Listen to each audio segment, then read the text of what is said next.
Welcome to Tech Intersect. I'm your host, Tanya Evans, and my life and work exist at the heart of law, business, and technology.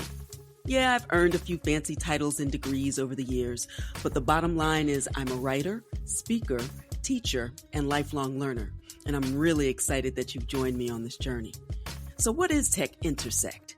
Well, it's authentic, empowering conversations with really interesting guests who demystify complex topics to prepare you for the future, because your future is now. And it exists where law, business, and tech intersect. Get ready to listen, learn, and leverage. Let's get started. In this episode of Tech Intersect, I talk with Alan W. Silberberg.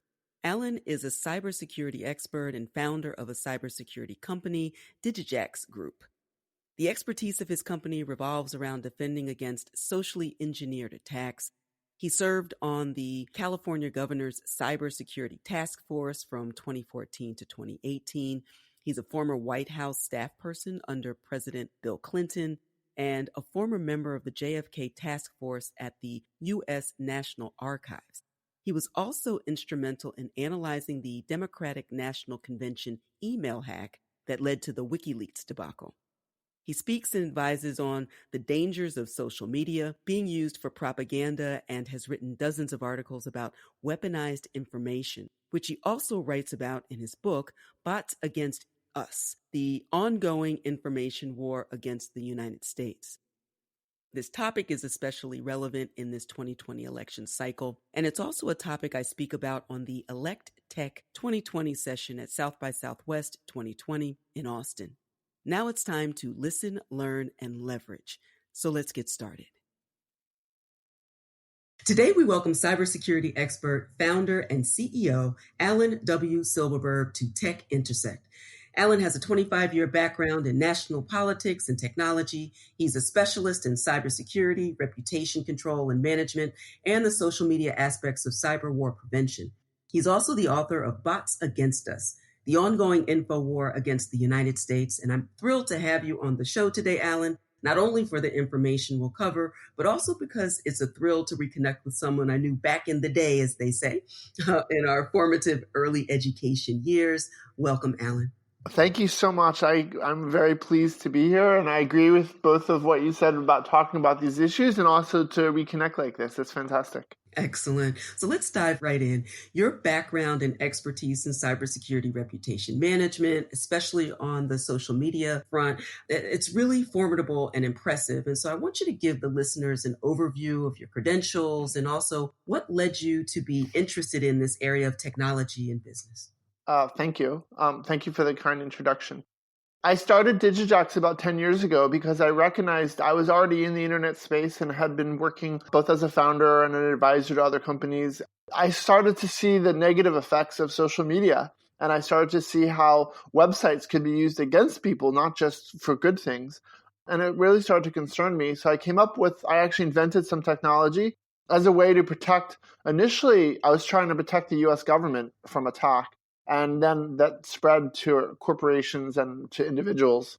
And we really focus on the sort of the esoteric things that people don't always think about. Like, how does psychology combine with a cyber attack, end up in information warfare, for example? Right. Or what happens when you have a cyber attack that actually reaches into the physical realm, where a factory gets shut down or a city gets held hostage or something like that.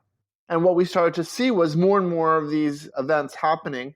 And in fact, as of 2019, over 50% of all cyber intrusions occur through some type of social engineering, whether that's email phishing or fake videos or fake phone calls or SMS messages that are loaded with malware or any different ways to trick people. But the idea of a cybersecurity event being, oh, my computer got hacked, yes, that's true.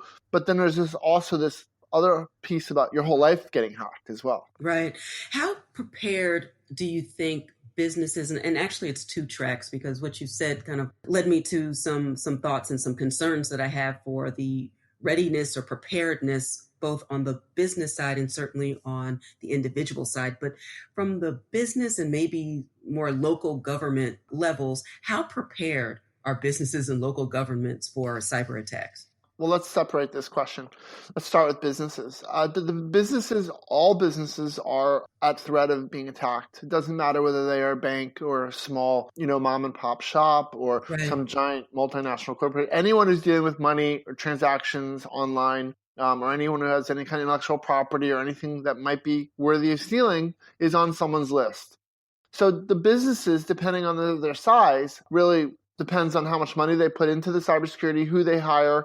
Are they bringing in outsiders? Do they just have an inside team? Do they have no one? So for businesses, it's all over the map. It really depends on their level of funding and their level of sophistication. Also, it depends on whether they're a publicly traded company. Usually publicly traded companies are going to have more cybersecurity because their boards and their insurance companies are forcing them to.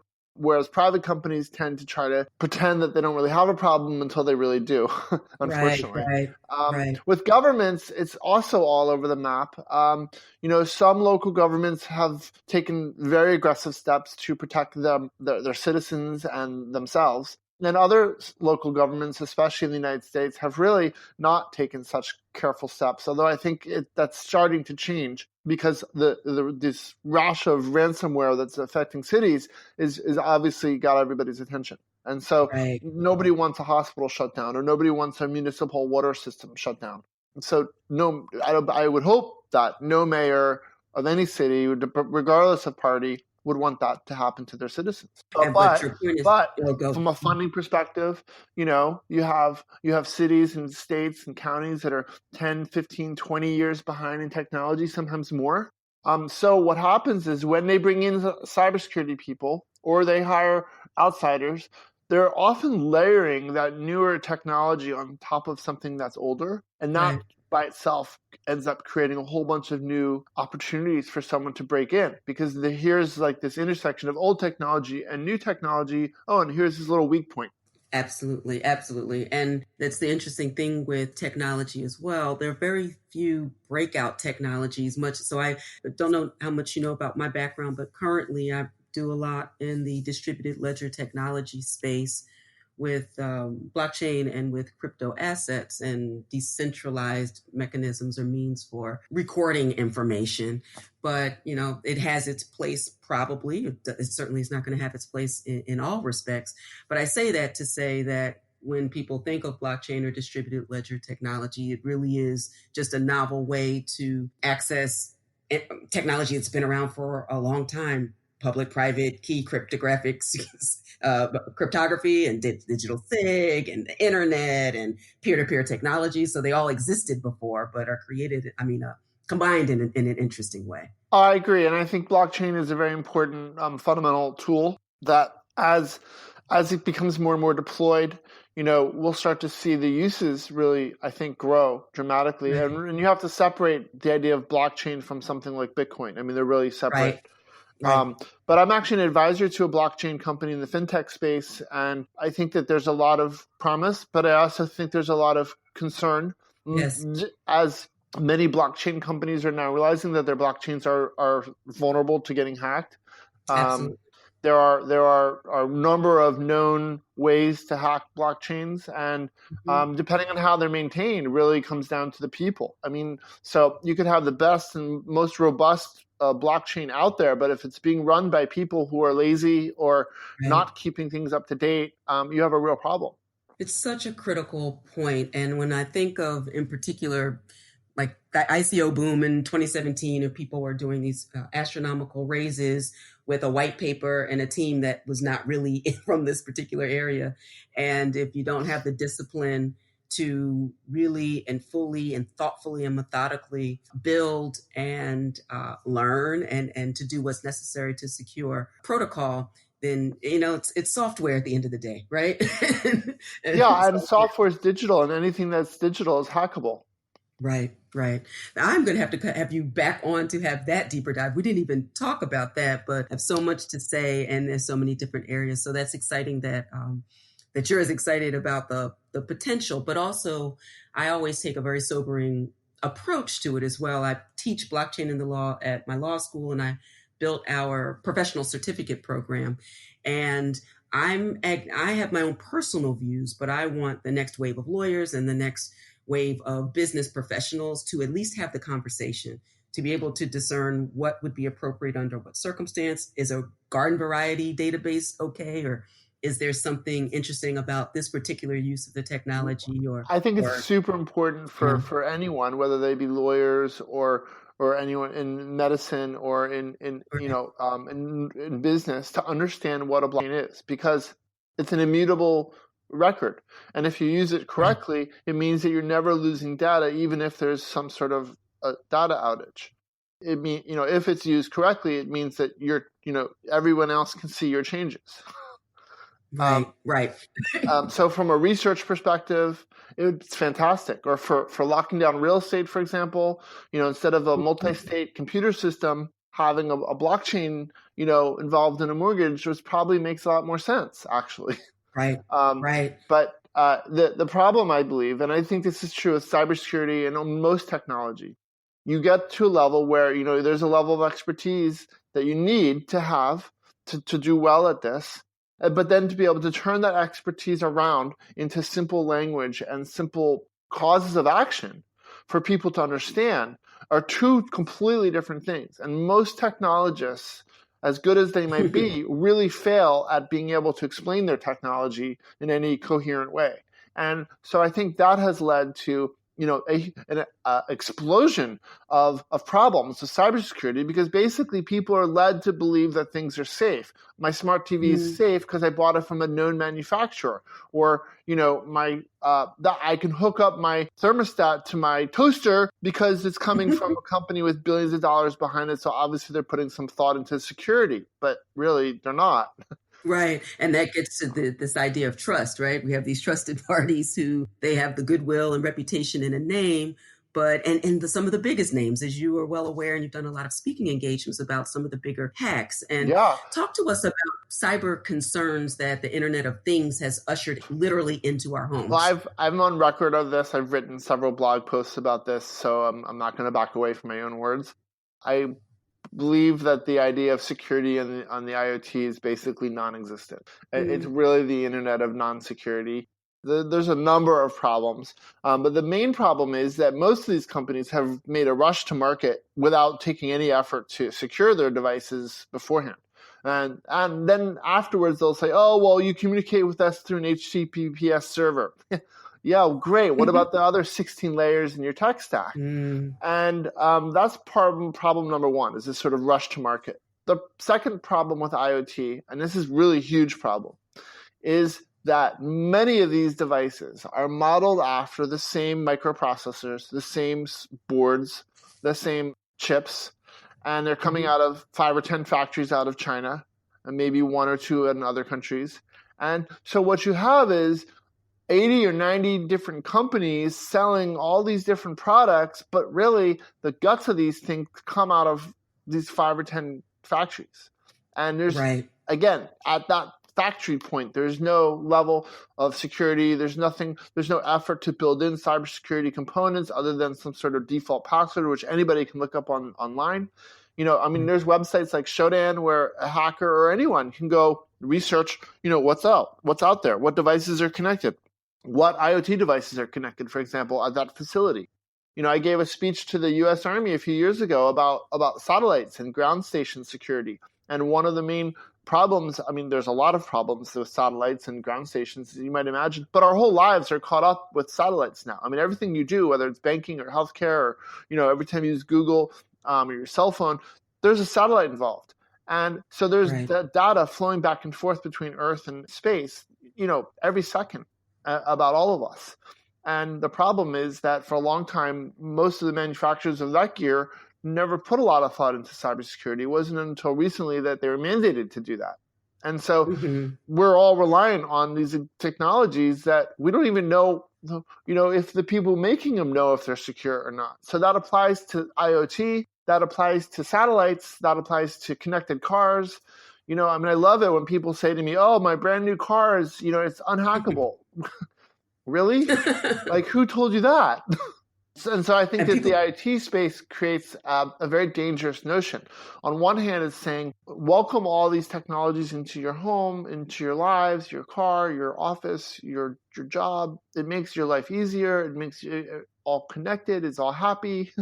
But then the downside, like the dark side of that, is all the dystopia and the depression and the disengagement from real life that it causes, people staring at their screens instead of walking down the street and talking to people. And, I think that as someone in technology, we've definitely gone too far overboard now. And I'm glad to see things like vinyl records reappearing, and I'm glad to see Amen. bookstores reappearing, because I think we're missing a very important part of our lives when all we do is stare at screens. We hope you're enjoying this edition of Tech Intersect. Our conversation will continue in a moment, but first, a word on an exciting opportunity. The Tech Intersect podcast is released to the public every Friday, but as an Advantage Evans member, you'll receive first listen access and live Tech Intersect Connect video chats. Premium members also receive a copy of my ebook, The Gen Xer's Guide to Upskilling in a Web 3.0 World, and unlimited access to the video chat replays and bonus episodes. My pro members, ready to leverage what they've listened to and learned, receive access to the Upskilling Self-Guided course and VIP group coaching calls. So as you can see, Advantage Evans membership adds substantial value to your podcast experience. And there are 3 ways to take advantage, see what I did right there, of all that the Tech Intersect podcast has to offer. So subscribe now, and let's listen, learn, and leverage together.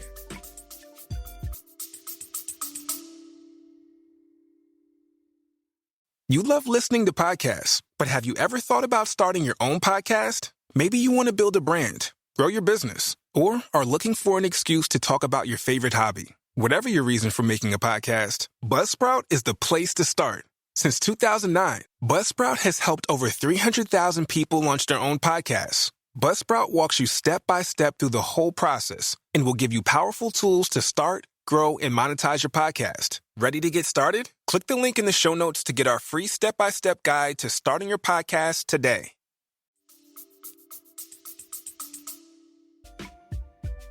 And now, back to the conversation. We think, all of our devices are connected, and we are more disconnected than at any other time in human history, probably. Yeah. For sure. You raised some really important and key points. We've talked about businesses and local governments. Let's focus a bit on the individual.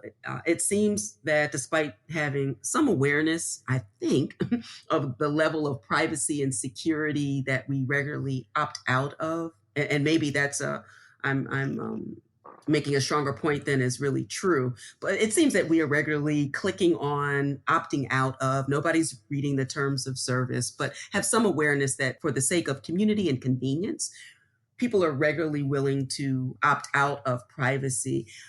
Tell us why Well, this I don't presents know such if a it's opting danger. out, because actually the way most of this technology is built, there almost is no way to opt out. If you're using a cell phone, for example, you are broadcasting your location, you're broadcasting your telemetry, you're broadcasting what altitude you're at, you're broadcasting what services you're using, what apps you're using, what websites you're visiting while you're on an airplane, what websites you're visiting on top of a mountain, and multiply that by billions of people a day.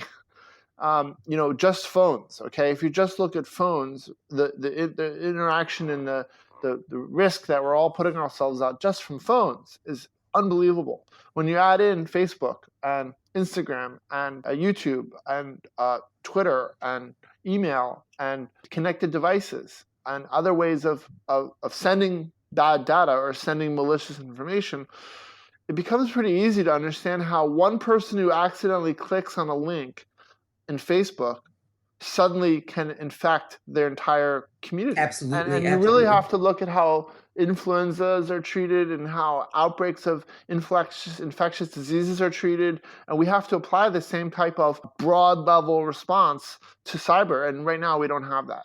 So this takes us even to and kind of connects the dots leading up to questions about your work, particularly with bots against us. Because as we're talking about individuals and being one infected link away from infecting an entire community, online community that can transcend easily into the physical world as well, there's this clear and present danger to the future of security of our most trusted and revered democratic institutions in politics and business and law.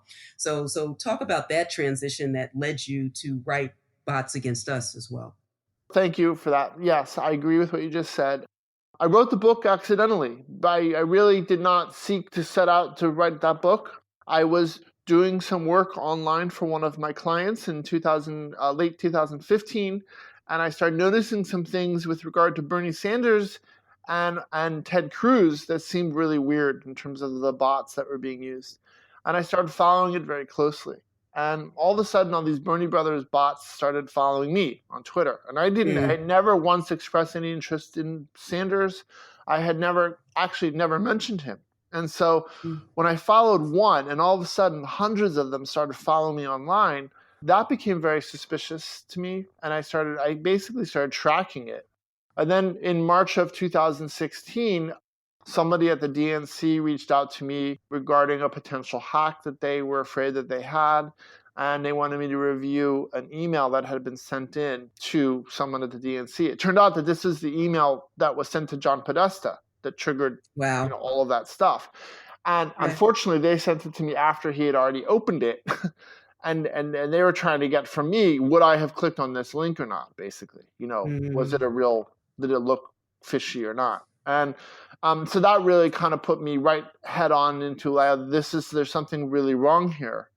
And then literally a month after that, right when Donald Trump started to wrap up most of the nominations, but before he actually got the full nomination, before he was the nominee, but it was clear that he was going to become the nominee, all of a sudden, in one day, pretty much almost all of these Bernie Brothers bots flipped. And they suddenly became Trump bots. Interesting. And I happened to see it online on my mobile phone. I wasn't able to capture it all because I was traveling that day. And so I wasn't able to take screenshots of here's the one from before and here's it. And suddenly they're all Trump supporters. And very vocal and very, loud. Right. And so we really started tracking that, and I started getting some tips from other people about some other things dealing with Russians, and we started really looking very carefully at it. And what I started seeing, which was scary, was the timing of tweets. That was coordinated timing between the Kremlin, Putin's media supporters, Trump and his media supporters, and his family. Within seconds, these groups, these disparate groups across 9,000 miles across the globe were in timing coordinating tweets. Now, I don't know how often you use Twitter, but you have to really put a lot of thought into that. To do it once is hard enough. To do it regularly with 20, 30 tweets a day, you have a real sophisticated operation at that point behind that. And it was very obvious to me that was what was going on.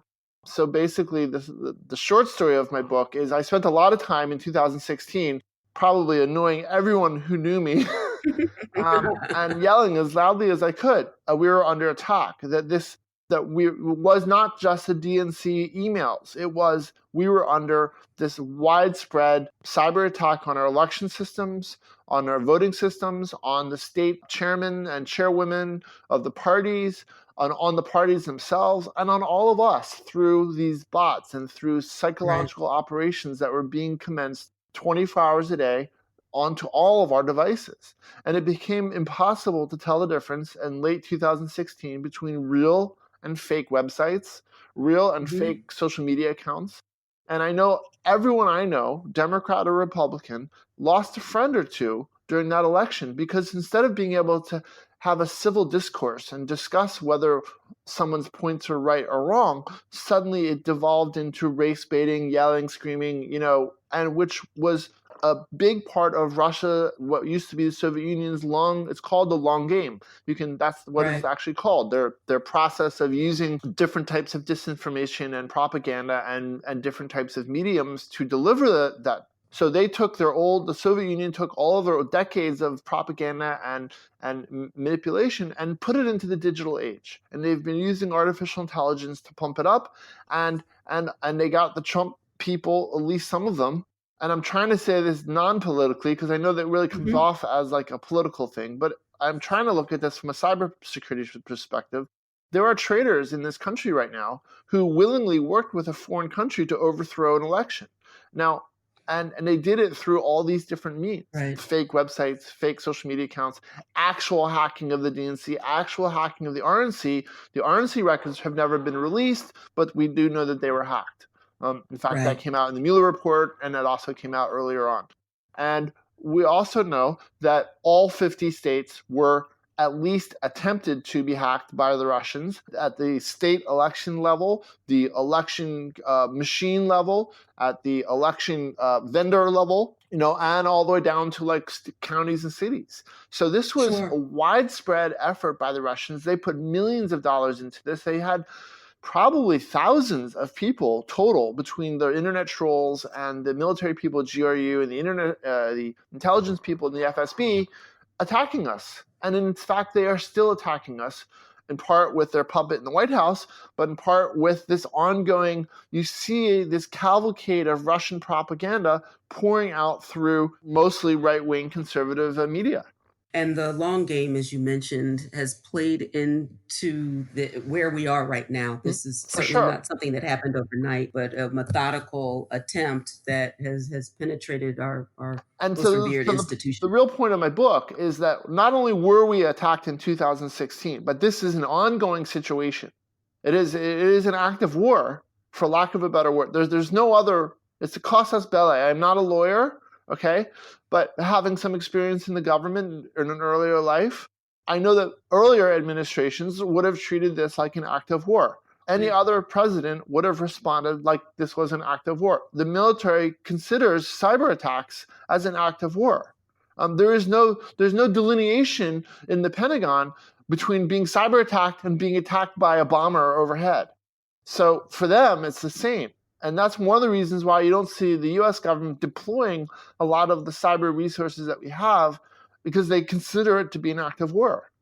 I see us coming up close to time, and I want to leave listeners with some key takeaways that they can consider as they engage on social media to be aware of.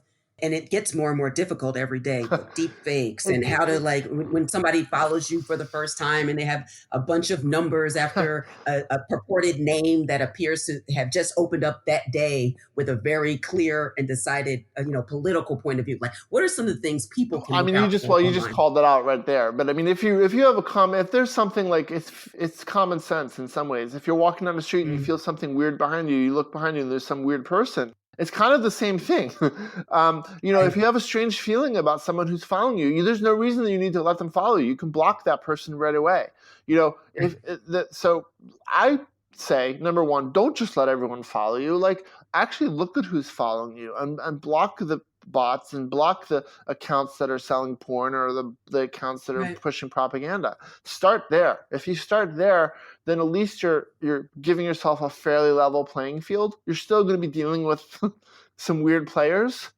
But if you just let everyone follow you like willy-nilly, and then all of a sudden you're kind of going, well, gee, what's going on here with all of my mentions and comments? Well, that's why. That's part of it.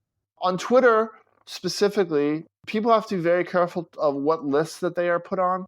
Somebody who does not follow you could put you on a list. The list is public, and often these lists are named in very malicious ways. They're designed to harm the people on the list themselves just by being on the list. So the only way to prevent that is to actually block that account. So people have to, on Twitter, have to go through these lists and sort of see, who's associated in them on these lists and take themselves off.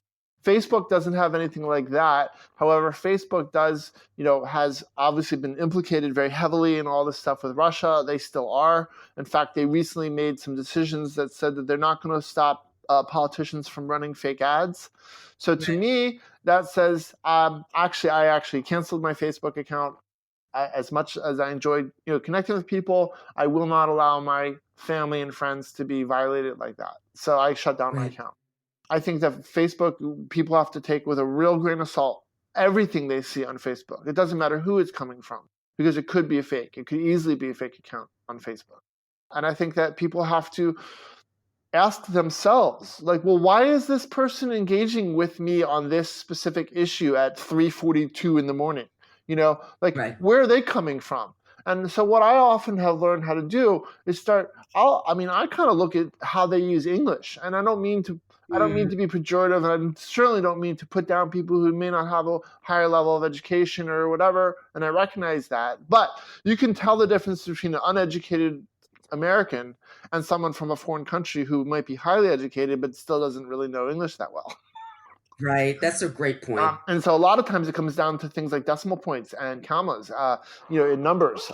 In the US, we don't put commas in numbers, but in Europe, they do. There's just little things. And oftentimes, if you start to scroll down the timeline of someone, you'll see something that will stand out immediately. Often it's a picture, or it's a link to something in a foreign language. Because after time, what happens is they get lazy and they forget which account they're on or whatever, and they put out something else. You see a lot of these fake accounts that are sports oriented, and they try to become a local sports fan. That I'm a Philadelphia Eagles fan, or I'm a Washington Redskins fan, and die hard, and big picture of the picture team on. But when you start to see what they're talking about, it's really a political thing, but they're using that as like a cover. Right. But the big thing, I don't know, and I say I have teens, so I'm very careful with my kids and how they are online and who they're interacting with. And the basic thing that I've said to my children, which I think is very important for adults, is really, you shouldn't engage with anyone online unless you know who they are. And I don't mean you know who they are like Justin Timberlake. I mean like you know the person.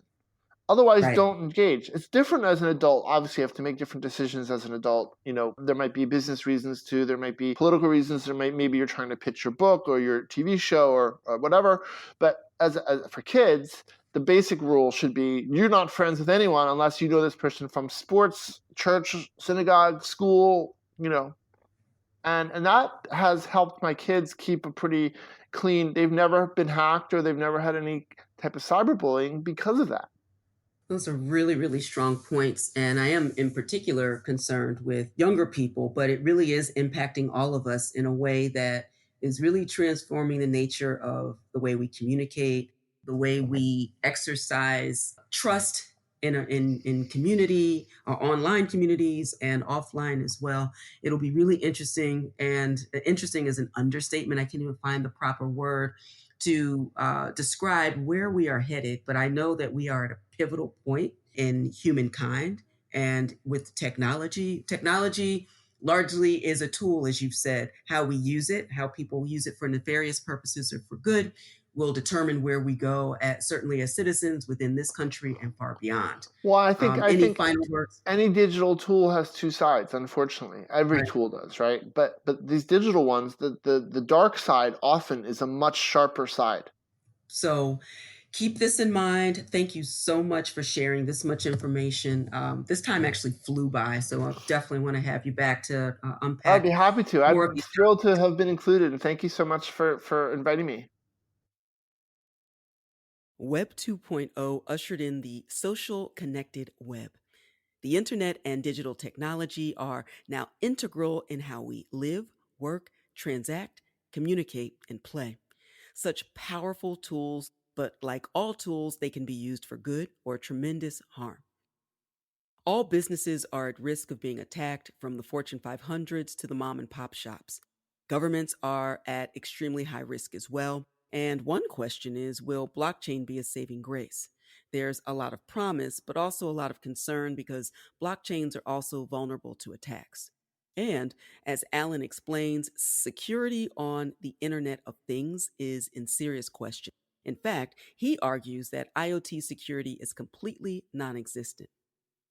We as individuals are also very vulnerable to cyber threats.